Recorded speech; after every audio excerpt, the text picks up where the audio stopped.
Tangjun, baliw ka ba? Pinapasunod mo ako para alagaan ang kabit mo sa kanyang porpenyo. Ano ba ang iniisip mo? Kliyente ko siya, bagong panganak at walang makuha ang yaya. Marami kang nabasa tungkol sa pag-aalaga ng bata, tumulong ka na. Pero kakagaling ko lang sa pagkalaglag, mahina pa ang katawan ko. Ang arte mo nung ipinanganak ako ng nanay ko. Pangalawang araw lang, nagtrabaho na siya. Iba iyon. Pagkalaglag ito.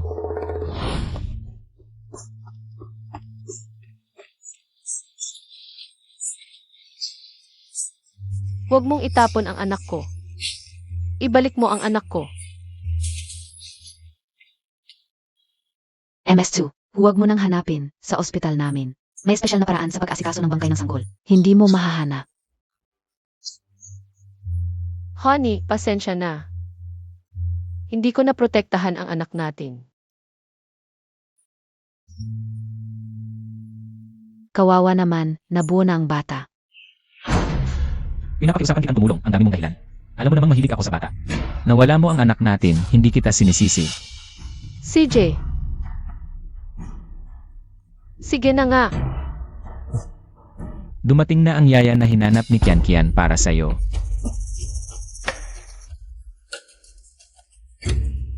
Ay.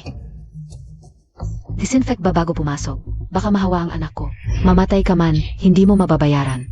Hawakan mo siya. Bakit ka natutulala? Huwag kang gagalaw, mabuti rin ang pagdidisinfect para sa katawan. Sa susunod, mag-disinfect muna bago pumasok. Ang sama ng dala mo. Parang bagong namatayan ng anak. Ikaw. Tama na, may punto naman siya. Dongjia Kian. Ito ang birth certificate ng anak mo. Anak mo ito.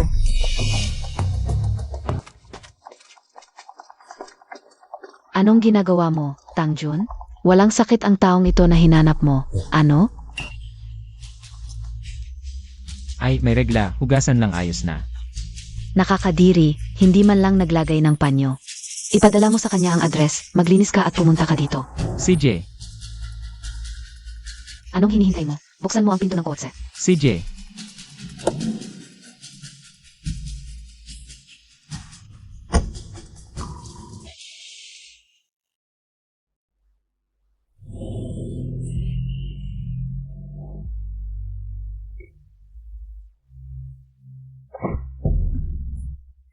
Ano ba ang iniisip mo?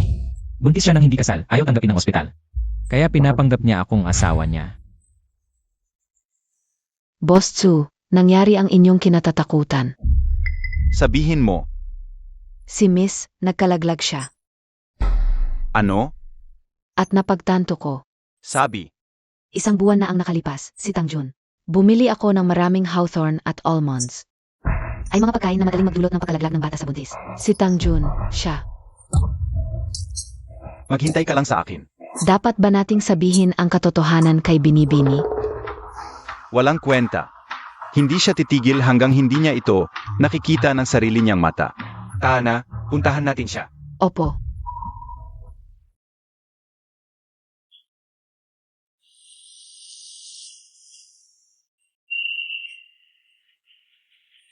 Magandang araw po, Binibini. Bakit ba? 3 taon na hindi tayo nakita. Hindi ka na malapit sa kuya mo? Ikaw ang nagpalaya sa akin sa bahay, di ba? Noon gusto kong dalhin si Tangjun dito sa bahay. Tigil na. Nagkamali ako, okay? Tinulungan ko na ang proyekto ni Tangjun. Pero kung buling ka niya, gigibayin ko siya at mawawala ang lahat ng ari-arian niya. Salamat kuya, basta mabigyan ng pagkakataon si Tangjun. Tiyak na magtatagumpay siya. Sage.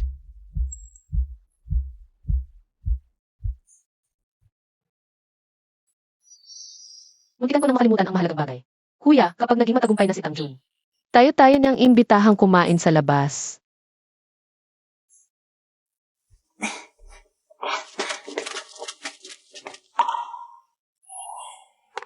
Anak, tawagin mo ang tatay. Lilis, tawagin mo na si tatay. Ang tanga mo naman, ang bata pa ng bata. Paano siya tatawag ng tatay? Tangjun, anong ginagawa niyo dito?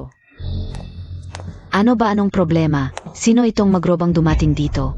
Tangjun, hindi mo naman masasabing ang taong ito ang pinili mo maging yaya ni Kian Kian habang naglilihi siya. Ako ang matanda ni Tangjun. Kamag-anak mula sa probinsya.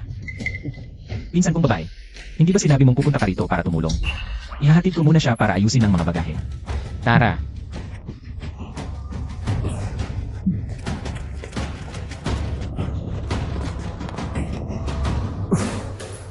Muntikan kong nasabi ang totoo, ganyan ka lang tumulong sa akin. Kanina, bakit mo sinabi na pinsan mo lang ako? Nahihiya ka ba sa akin? Bakit ka pa nag-bother dyan? Minsan ng asawa, parang isa lang yun, di ba? Saan ba sila magkapareho? Saka, bakit mo pinapayagan ang batang iyon na? Tawagin kang tatay. Okay na, alam ko na nasasaktan ka. Pero isipin mo, siya ay isang importante kong kliyente. Kung malaman niya na pinapagawa ko ang asawa ko, na mag-alaga sa kanya habang naglilihi, paano niya ako igalang at tutulungan? Lahat ng ito ay para sa ating kinabukasan. Anong ginagawa ninyo? Saan galing ang silang damit ng batang ito? Bagong damit ito para sana sa anak ko. Sayang, hindi na isuot. Nasaan ang anak mo? Na Miss Carrie, Ano? Damit ng isang malas, ipapasuot mo pa sa anak ko. Masamang babae ka, gusto mo ring mamatay ang anak ko. Tangjun, sunugin mo itong damit, malas ito.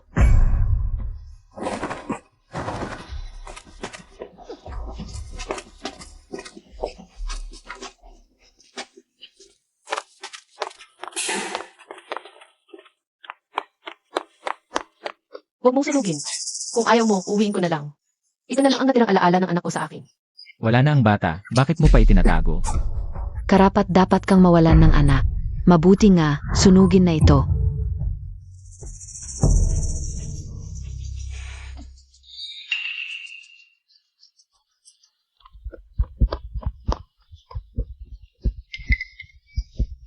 Nabara.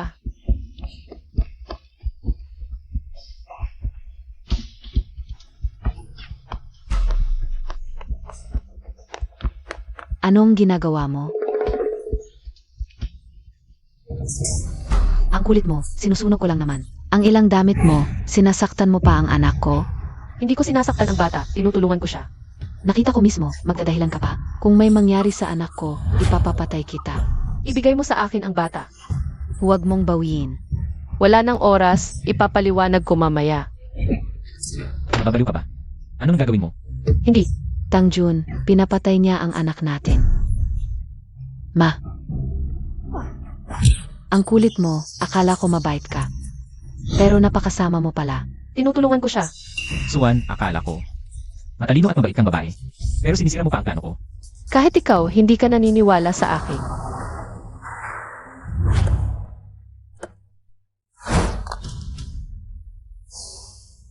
Boss Chu, dumating na ang pamilya Dong. Nandyan na si Binibini. Ara na. Tawagan ang pulis, ipakulong itong kulit. Ito. Tangjun, anong relasyon mo sa kanya? Gusto mo pang tulungan siya? Nakikita ko na. Nagkikita kayo ng mata. Sabihin mo, may relasyon ba kayo? Tia, paano ako makakarelasyon sa isang mahirap na katulong? Papaluhurin ko siya, magmano kay Jiajia at humingi ng tawad. Hindi. Ayaw ko. Kulit, huwag kang magmataas.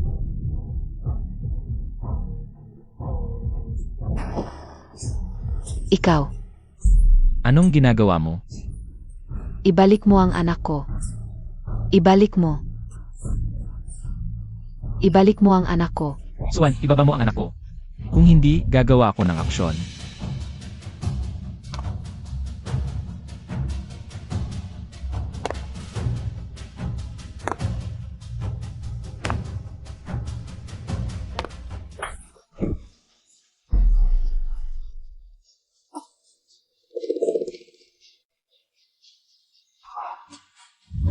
Kawawa naman, nabuo na ang bata.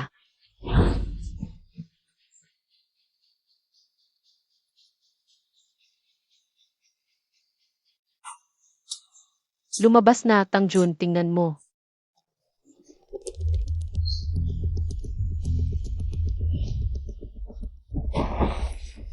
Ikaw, malas. Nagtiwala ako sa'yo 1 beses, 2 beses. 3 beses. Ganito ka lang tumulong sa akin.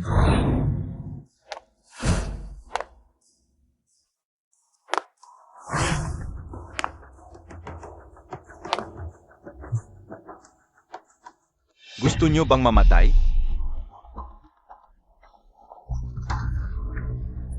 Kapatid, okay ka lang ba?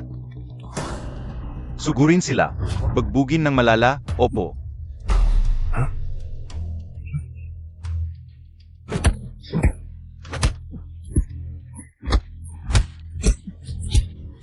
Sino kayo? Bakit kayo nanggugulo sa bahay ko? Kung hindi mo pipigilan ang kito mong to, tatawag ako ng pulis. May oras pa para magmura. Mukhang hindi pa sapat ang bugbog.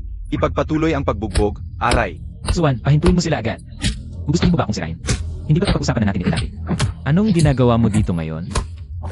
Kuya, pahintuin mo na sila. Pagkatapos ng lahat, si Tangjun ay bayo mo. Tigil. Hindi ba sinabi, magiging masaya ka kapag kasama mo siya? Hindi ba sinabi, mabuti siya sa'yo? Mabuti siya sa'yo? Ang ibig sabihin, ipinadala ka para maging katulong sa ibang bahay. Ako, Isang karangalan para sa kanya ang maging katulong sa amin. Parang naapi pa siya, isang probinsyana lang. Kung hindi pinsan ni Tangjun, makakahanap kaya siya ng magandang trabaho. Pinsan? Anong pinsan? Asawa siya ni Tangjun. Asawa? Tangjun, anong nangyayari? Ako. Tangjun, ikinasal ka na? Tangjun, sabihin mo sa akin ang totoo. Asawa mo ba talaga siya? Jackie-an, huwag kang maniwala sa kanya. Paano ako magluloko sa'yo? Paano ako magkakaroon ng relasyon sa katulong na ito, Suwan? Magsalita ka naman. Kapatid, magising ka naman. Si Tangjun ay nangangaliwa. Ang babaeng ito ay hindi kliyente ni Tangjun. Abit siya ni Tangjun, at ikaw ay nagpalaglag. Kasalanan ni Tangjun ang lahat. Dongjiak yan. Hala, Ito ang birth certificate ng anak mo.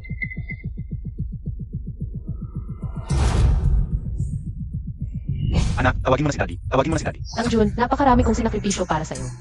Ito ba ang magandang kinabukasang sinasabi mo? Gagawin kitang kahiyahiya.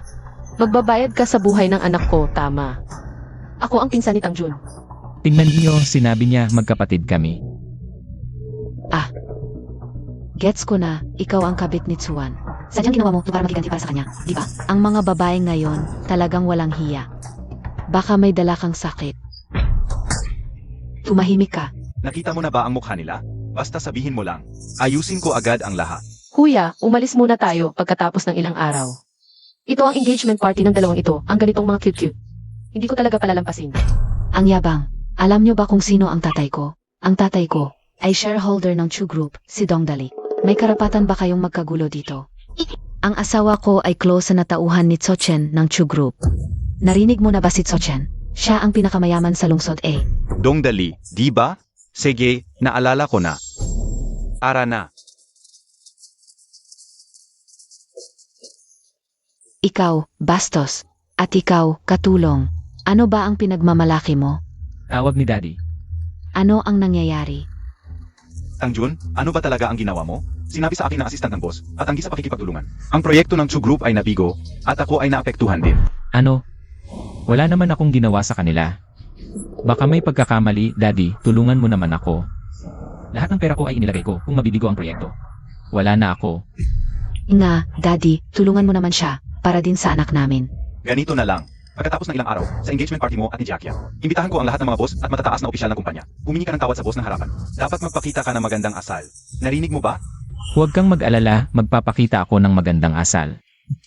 Jackie-an, ang ganda-ganda mo. Tangjun, malapit na dumating si Boss Tsu. Maghanda ka, ang ganoong klaseng importanteng tao. Hindi lahat ay may pagkakataong makita. Dapat magpakita ka ng magandang asal. Salamat, Daddy. Mahal, mula nang unang kita ko sa'yo. Nabighani na ako sa ganda mo. Kung papayag kang pakasalan ako, ibubuhos ko ang lahat para sa isang marangyang kasal. Aalagaan kita ng buong puso, ingatan ka sa anumang unos. Sama-sama tayong magiging masaya magpakailanman. Pakasalan mo ako, asawa. Pakasalan mo siya. Pakasalan mo siya.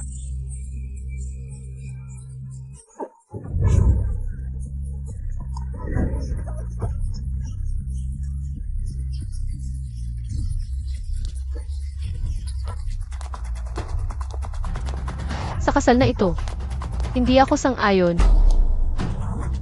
Yung katulong na naman to. Sabi ko na nga ba, babaeng haliparot. Habang nanganganak ang anak ko, nilalandi mo na ang manugang ko. Ang kulit-kulit mo. Ah, yung suot niya, parang hindi naman katulong. Sino bang nakakaalam? Baka sa likod ng likod, ang daming kalokohan. Ano bang magandang asal meron ang isang kabit? AME. Ito ang marriage certificate namin.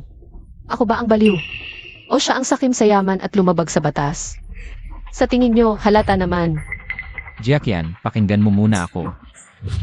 Tangjun, ikaw ang maglinaw. Kung wala ang tatay ko, wala ka. Tapos maghahanap ka pa ng kabit. Hindi ako kabit. Ako ang tunay na asawa. Ni Tang Jun. Tumahimik ka. Dahil kamag-anak kita. Inirekomenda kita bilang yaya. Akala ko ba samantalang nanganganak si Jackie Yan?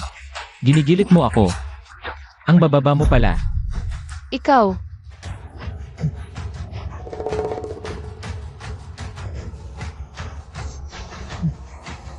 Tang Jun, ano ba talaga ang nangyari?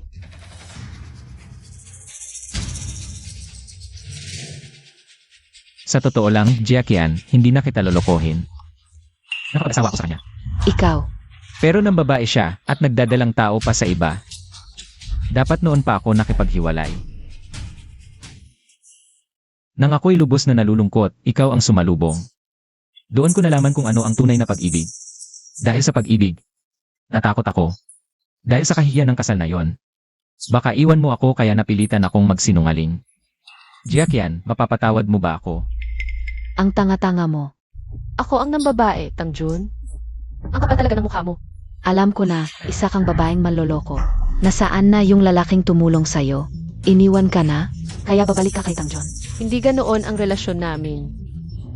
Yung namatay na sanggol mo, sa lalaking yon din, no? Isipin ko palang na tumira ka sa bahay namin. Nasusuka na ako. Hindi bastos ang anak ko. May ama siya. At ito ang lalaking to. Tang Jun, 10 taon na tayong kasal. Ako ang nag-alaga ng bahay at ng mga magulang mo. Maging, pinagpalaglag ko ang anak natin pero ikaw dahil sa pera. Nanliligaw ka sa isang babaeng may anak na walang asawa, gustong maging tatay. At minura mo pa ang anak nating sinasabi mong maliit na cute. Wala ka bang kahit kaunting konsensya? Hindi si Tang Jun ang dapat magsisi, kundi ikaw. Dati mong asawang cute na nangangaliwa. Anong gustong maging tatay? Anak talaga ni Tang Jun ang anak ko. Ngayon ay hindi lang engagement party natin, kundi first month celebration din ng anak ko. Kaya, niloko mo akong mag-alaga sa kabit mong nanganganak. Minura mo ang hindi pa isinisilang na anak natin. Anak, tanging isang babaeng marangal tulad ni Jackie Yan. Ang karapat dapat magkaanak sa akin. Isang cute tulad mo. Maruming babae, hindi karapat-dapat. Totoo na. Ako mismo ang nagbigay ng gamot para mapalaglag ang anak mo. Anong klaseng tao to? Ano ba yan? Ano ang sinasabi mo? Anong klaseng tao yan? Kawawa naman, nabuo na ang bata. Cute, ibalik mo ang anak ko. Dumating na si Jitsu ng Tsugru.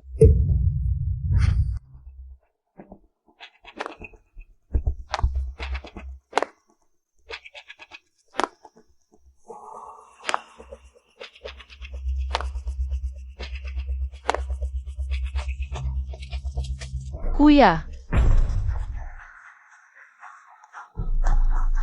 Hindi ba to ang kabit ni Tsuwan? Anong kabit? Ito ang presidente ng Tsu Group, si Jitsu. Ano?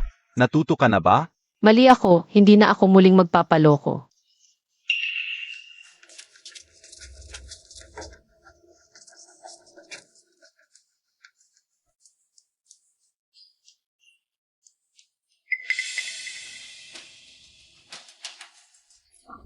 Jitsu, malaking karangalan ang pagdating ninyo sa engagement party ng anak ko. Napakalaking karangalan talaga.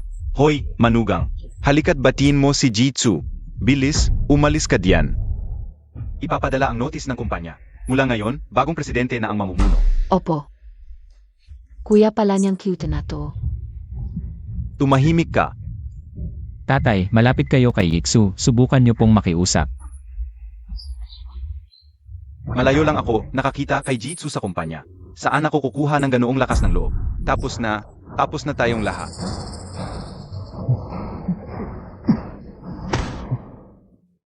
Ano? Bagong presidente na ang Tsu Group. Bilisan, may malaking pagbabago sa Tsu Group.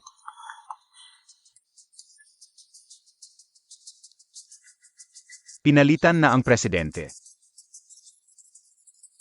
May pag-asa tayo. May pag-asa na tayo ngayon. Kakapadala lang ng notice, pinalitan na ang presidente. Hindi na presidente si Tsachen. Papunta na dito sa kasalan natin ang bagong presidente. Tatay, totoo ba yan? Ang bagong presidente, kayang palitan si Chuchen. Gaano kalaki kaya ang koneksyon sa likod nito? Pagkatapos ng bagong presidente, Dumating agad sa engagement party ng pamilya Dong. Tatay, pinahalagahan ka niya. Gagamitin ka niya. Ang pamilya Dong ba ay mas lalong unlad na? Tatay, ang galing mo. Kapag nakilala mo na ang bagong presidente, huwag mong kalimutan ang iyong manugang. Huwag kang mag-alala. Chuan, hindi mo pa alam, kanina lang. Hindi na presidente ng Chu Group ang kapatid mo. Kaya. Alam na ninyong lahat. Ikaw na babae. Sabihin ko sa iyo, malapit nang dumating sa amin ang bagong presidente. Ang pamilya Dong, magiging isang bagay na. Hindi mo na maabot. Suwan, kahit presidente dati ang kapatid mo, ano naman? Ang natalong phoenix mas mababa pa sa manok. Lalo na ang isang basang aso. Kayong magkapatid, ay mababa lang ang kalagayan. Pinahamak ninyong magkapatid ang engagement party ko. Huwag ninyong isipin tapos na ito. Kaya akala ninyo. Para sa inyo ang pagpunta rito ng bagong presidente. Siyempre, para sa iyo pa kaya. Ano ang pinagtatawa mo? Natatawa ako, may mga taong akala mo alam nila ang lahat, ngunit mangmang. Matapang ka pa ring sumagot. Ginamit ninyo ang pangalan ng Chu Group para manloko sa labas. Malapit nang dumating ang bagong presidente. Malalagot kayong magkapatid. Suwan, hindi ka karapat-dapat maging asawa ko. Matagal na rin itong naantala, wala nang saysay, sakto. Maraming tao ngayon ang sasaksi, gusto kong ganap na tapusin ang relasyon natin. Gusto mong hiwalayan ako. Hindi hiwalayan pagtataboy sa asawa.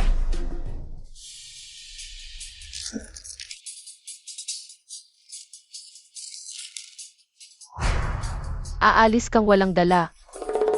10 taong pag-aasawa. Kapalit, aalis kang walang dala. Sa totoo lang, matagal mo na itong inihanda, di ba? Gusto kong bigyan si Jackie Ann at ang anak ng isang marangal na pamilya. Mahal, ang bait mo. Chuan, huwag mo nang gambalain si Tangjun. May saysay ba ang panggugulo sa relasyon ng iba? Nakakatawa. Nagaling sa iyo ang ganyang salita. Para kay Tangjun, pabigat ka lang. Saan ka makakapantay sa anak ko? Tangjun, pag nagpakasal na kayo, magandang salita ang ibibigay ko sa bagong presidente. Ang kontrata ng Chu Group, siguradong mapapasa. Ang career mo, sisikat na ng husto. Huwag kang mag-alala, tatay. Hindi kita bibigyan. Ano na naman ang pinagtatawa mo? Ang kasunduan ito ngayon. Pipirmahan mo yan, gusto mo man o hindi. Tumatawa ako, may taong akala ay napakatalino. Pero ang huli, wala ring mapapala. Pipirmahan ko ang kasunduang hiwalayan pero huwag mong pagsisisihan. Hindi ako magsisi. Grabe naman to.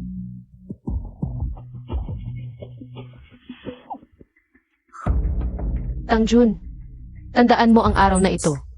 Ibabalik ko lahat ng ibinigay ko. Ang utang mo sa akin at sa anak natin, hindi mo matatakasan. Pwede kong kalimutan lahat, pero may isang bagay na dapat mong ibalik. Ano? Ang jade bracelet na iniwan sa akin ni nanay. Anong bracelet? Hindi ko nakita. Sabi mo nga wala kang dadalhin. Huwag kang magmalaki. Tangjun, huwag kang masyadong magmalabis. Iyon lang ang naiwang alaala ni nanay sa akin. Chuan, ito ba ang bracelet na sinasabi mo? Bakit nasa iyo ang bracelet ni nanay? Ang sakit. Tinatanong kita, ang bracelet ni nanay, bakit nasa iyo? Ang bastos naman. Bakit nasa akin? Siyempre, ibinigay sa akin ni Tangjun para pasayahin ako. Ang ganda ng kulay nito, hindi bagay sa iyo. Bagay na bagay sa akin. Tangjun, mas walang hiya ka pa pala sa inakala ko. Ibalik mo sa akin. Ibabalik ko kung luluhod ka at mananampal sa sarili mo. Hanggang sa masaya ako, saka ko ibibigay. Ano? Ibalik mo ngayon, kalimutan ko na. Kung hindi, magbabayad kayo sa ginawa ninyo.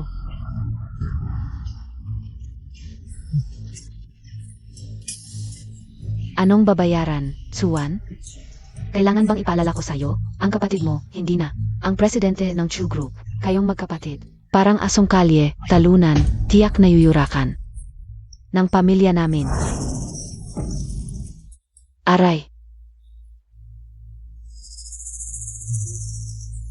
Ang daling masira. Bakit nabasag? Suwan, hindi sinasadya ni Jack yan. Isang lumang bracelet lang yan, huwag mo nang isipin. Tangjun, hindi mo lang ibinigay sa kabit ang tanging alaala ni Mama. Binasag mo pa ito. E ano naman? Ipag-utos sa loob ng 3 minuto, itigil ng susang. Lahat ng pakikipagtulungan kay Tangjun. Sek, Tangjun, ang lahat ng meron ka. ay dahil lang asawa kita. Kung gusto ko, mawawalan ka ng lahat. Sa isang iglap lang. Ew, nagmamalinis ka pa. Ang mga connection ko ngayon. Sa sarili kong kakayahan ko nakuha yan. Anong kinalaman mo? Connection mo. Kung wala ako at kuya ko, akala mo titingin sa'yo.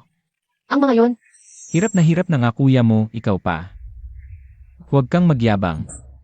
dati pinagbigyan kita para sa dignidad mo. Ngayon nalaman ko. Tangjun, wala kang dignidad at hiya.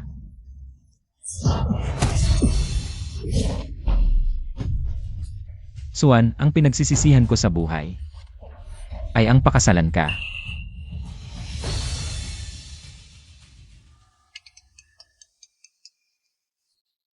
Ano? Naubos ang pondo sa lahat ng proyekto.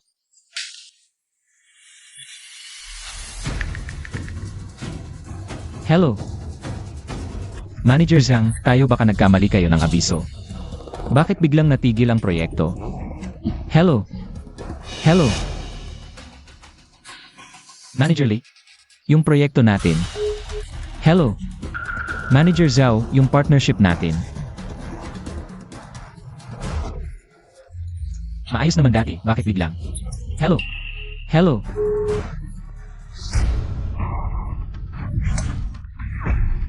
Ito. Paano nangyari ito? Honey, ano ba talaga nangyayari? Inga, manugang. Anong nangyari?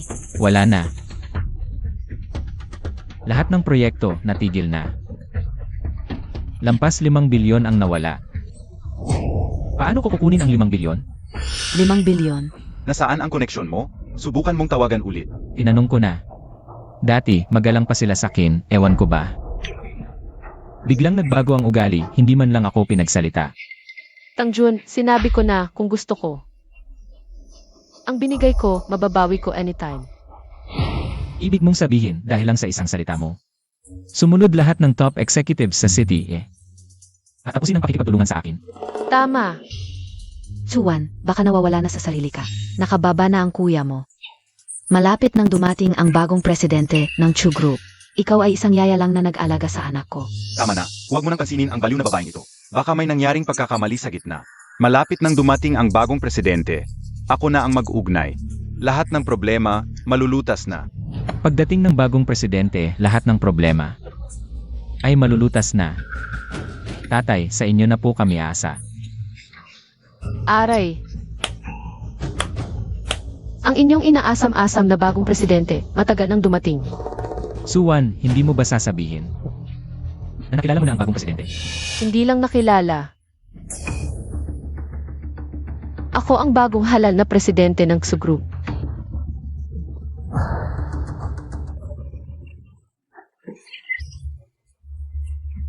Hindi ako nagkakamali. Ikaw, isang walang kwentang katulong. Isang mukhang saging na tagalaba at tagaluto lang, nagsasabing. Ikaw ang bagong presidente ng Chu Group. Ang babaeng ito. Baka nasiraan na talaga ng ulo sa sobrang stress. Ilan ang lakas ng loob mo para magpanggap bilang bagong presidente? Ganitong peking dokumento, kaya kong mag-print ng 10 sa 1 minuto. Sa kanyang kakayahan, magpapanggap bilang bagong presidente ng Chu Group. Ipaalam sa lahat ang seremonya ng pag-upo ng bagong presidente ng Xu Group. At pulong ng mataas na lupon, ngayon din dito ay magsisimula. Opo, natanggap. Ihanda ang sasakya patungong Royal Tom Hotel. Hoy, bilisan. Malaking balita. Seremonya ng pag-upo ng bagong presidente ng Chu Group. Suwan, talagang inakala mong ikaw ang bagong presidente. Naiintindihan mo ba ang mga kontrata ng grupo? Kapag nalaman ng mga tao, hindi ka ba mahihiya? Suwan, kung magpapatuloy ka sa pagpapanggap, pagdating ng bagong presidente ng Chu Group, maghanda ka na. Hinampas mo ako. Ikaw.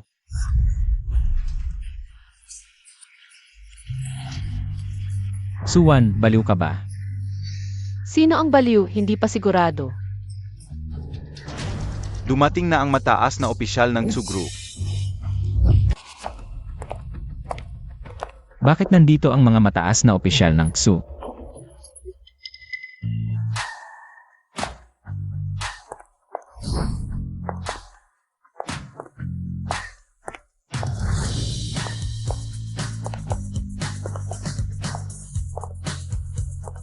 Tatay, ang laki ng respeto sa inyo, ang daming mahalagang tao.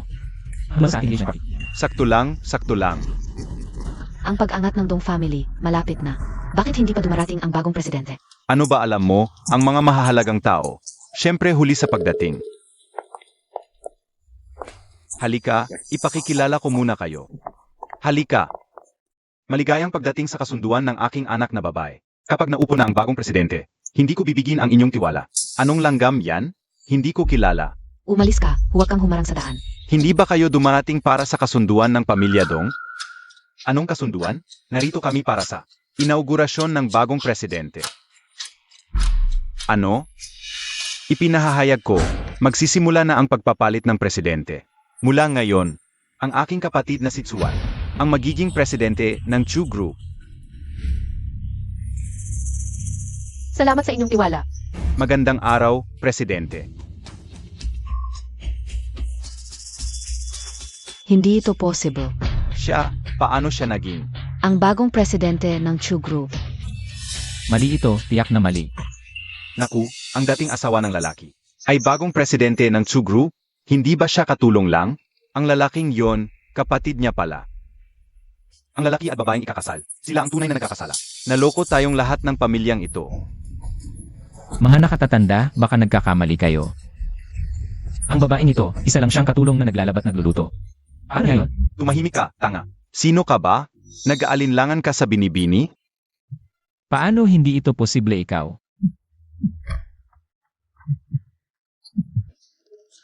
Bakit hindi mo sinabi ng mas maga? Tangjun, anong saysay? Nang pagsasabi nito ngayon? Mahal, mahal pa rin kita. Naligaw lang ako sandali.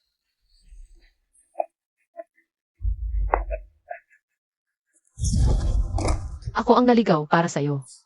Nakipag-away ako sa pamilya ko para sa'yo, mahirap ka.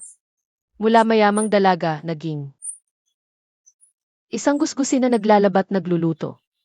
Sa huli, nakakatawa talaga. 10 taon nawalan ako ng lahat. Tangjun, kung hindi mo ginawa yon, hindi sana ito nangyari.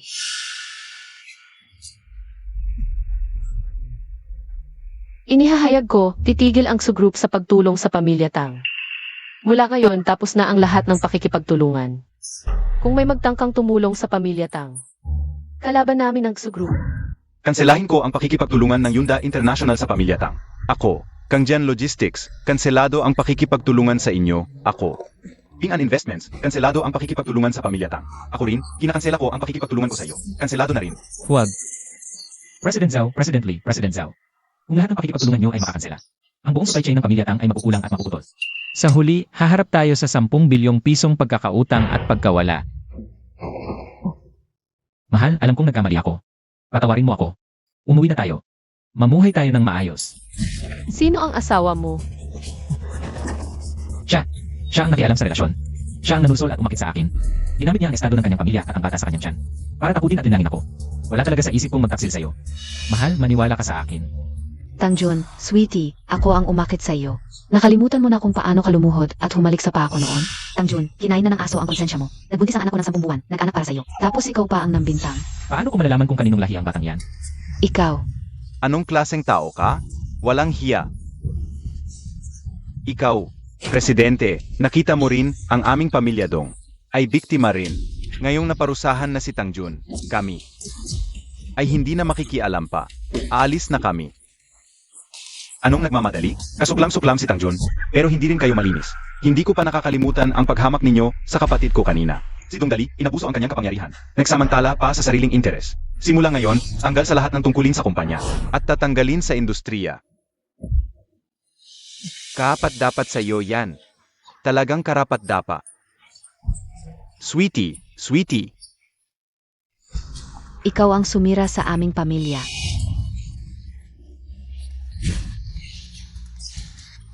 Suntukin siya. Patayin ang salbaheng ito. Kuya, pagod na ako. Umalis na tayo. Sige. Tuloy siya. Hoy, huwag. Huwag kang aalis. Paano ako kung umalis ka? Ang 10 bilyon. 10 bilyong piso yan. Kung hindi ko mabayaran, wakas na talaga ako. Ano ang kinalaman ko dyan? Suntukin siya.